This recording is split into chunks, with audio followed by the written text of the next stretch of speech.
Hi, I'm Brennan Senior Vice President of EB5 United. Today, I'm going to go through the EB5 program. I'll talk about some of the changes made in the recent reauthorization on March 15th of 2022. And we'll also get into depth into the program, how the program works, how the funding works, and get you some information as a potential investor. So let's dive right in.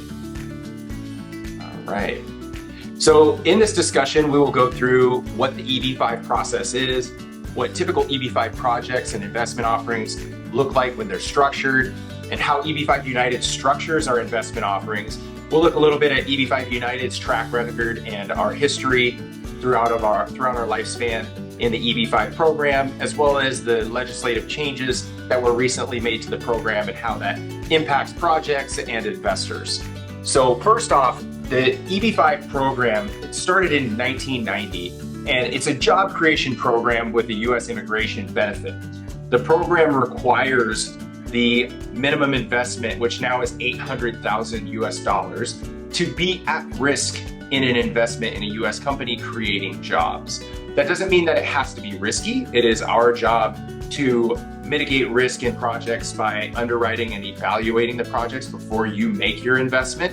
But ultimately, the money it can't be sitting in a bank account in cash. It needs to be invested in something in the US economy.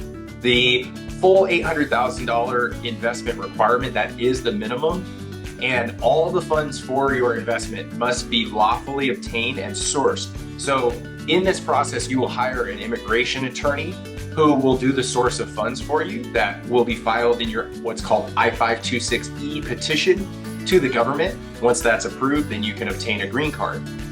This is very in-depth, as we'll discuss later on, but every dollar needs to be sourced and accounted for. Every investor must create 10 jobs in the US.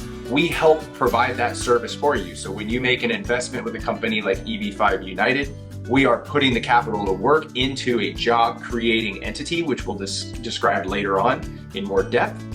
And we are creating 10 jobs at minimum for each investor, so everyone gets a green card. In the process, whoever the investor is, their spouse, and any of their unwed children under the age of 21 will all receive an immigration benefit. They'll all receive a green card. Lastly, you do not have to live where you invest. You can work or live anywhere in the United States. So let's go through the process of how you obtain the green card in EB5. First, what you are going to do is identify a project and identify an immigration attorney to work with. This is going to be a U.S. immigration attorney. There are thousands of immigration attorneys in the U.S., but very few, probably less than 100 really, that actively are working in the EB5 space. So we know the vast majority of these immigration attorneys, and we can connect you with the correct one for your situation if you would like us to do so. You're also looking for the project. The attorney is going to go through the source of funds. Once they complete the source of funds, then we will allow you to wire the funds to us and subscribe to the offering. We then send a receipt notice once you've wired the funds to your attorney, and they file your petition, your I-526E petition, to the USCIS for adjudication with the receipt that we've received the money, with your subscription documents, and with all of your source of funds documentation.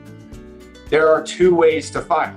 One is inside of the US and one is outside of the US. Outside of the US, you will file the I-526E petition. You will wait for that to be adjudicated. And then once you have an approved I-526E petition, you will set up an interview at the consulate in whatever city the consulate's in your country. So if you're in India, that would be Mumbai. If you're in China, that would likely be Guangzhou. Once you have this interview, you go do the interview, and you will then be approved to move to the United States. Once you move to the United States, the day you arrive in the US is the start of what is called a 2-year conditional green card. And you need to have that green card for 2 years before you are eligible to be repaid. That's why most EB5 loans are for about 5 to 7 years. 5 years allows you to go through this process, obtain the green card, have the green card for 2 years, and then be eligible to be repaid. The other 2 years are usually 1-year extensions that you want to have just in case there's a down market and you don't want to force a sale in a down market to a developer. They need some optionality to keep everyone safe that protects you as an investor as well. And then the last step is you file the I-829 petition. That's within the last 90 days of your 2-year conditional green card. Your green card is extended once you file the I-829. And at the I-829 is essentially just showing that 1, the money was invested throughout this period, and 2, you completed the 10-job requirement. So we provide documentation to the government for you for that. I-829s, the majority of those are all it's about a 99% approval rate, because most people that get to that stage, they know that they're going to get approved because the jobs have been created and the money was invested for that amount of time. Usually if there's an issue, people won't even file the I-829 because they know they won't get it approved. So the I-526 is, with our I-526Es, we have a perfect track record, other than one investor who purchased some Bitcoin on an exchange that no longer exists and was not able to provide documentation. So we never had an issue with an investor due to one of our projects. All of those have been approved.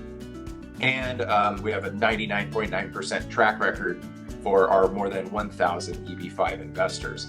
The difference is now with the new program, if you are filing from within the United States, there is a major benefit. And so now I want to really focus in on that. It's called concurrent filing.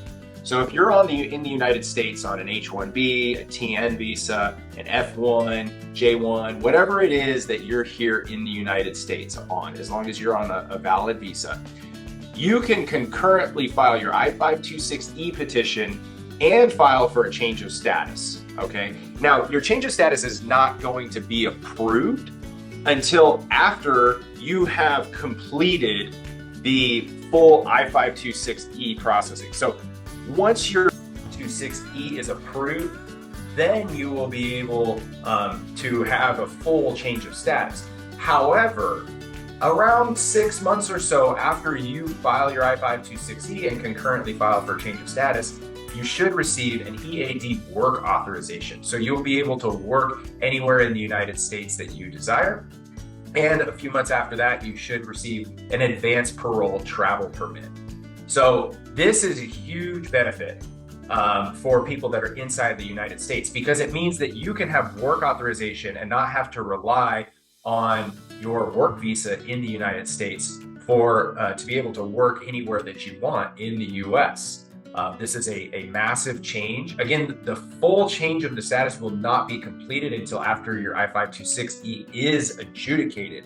However, you should be able to obtain an EAD and an advanced parole travel permit within 6 months or so for the EAD around, and usually around 9 months or so for the travel permit. If you're on an H-1B, during this time, you should be fine being able to travel in and out of the country since you're on a dual intent visa. As an F1, you may want to stay in the United States until you receive your advanced parole travel permit. But that's something that you really should talk to immigration counsel on. I don't want to give you advice on that. I'm not an immigration attorney. So that is something that every individual needs to speak with their immigration counsel on to make sure that they're doing the right thing for themselves. All right, with the source of funds is very detailed. All of the capital that is invested and fees are paid out of need to be sourced. This is very important. What does that mean? So let's say that these funds, first off, they can come from any country. They can be from the US, they could be in India, they could be a combination of both. You could have a loan, you can get a loan from a family member, you can get a gift from a family member. However, this is going to trace back to wherever the original money was earned. So if that is a gift, if that is a loan from a family member, the family member needs to provide documents. If they financed a house, let's say you got a home equity line of credit and you financed a house that way, or you sold a property, you will also need to show documentation of how you obtained that property. So let's say that you got a HELOC loan right now in 2022. and you purchased this home back in 2015, you're going to need to show documentation of how you purchased that home back in 2015 all the way to the original source of the income. All these different sources of income, like accumulation of salary, earnings from business ownership, proceeds from sale or mortgage of real estate property, a gift or inheritance. Those are all possible.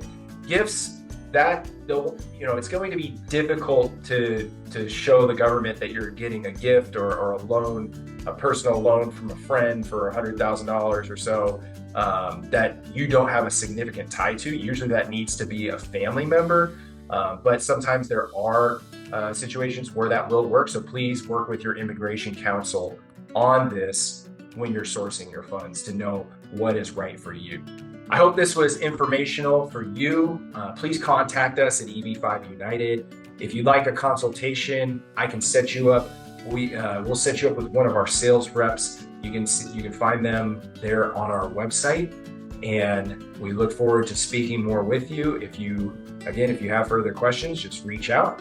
And if you want more information on our projects, please contact us. If you're in the US, we just have to have an accredited investor form filled out to make sure that we are following SEC restrictions. And if you're outside the US, we can go ahead and get you the information more quickly. Thank you for your time.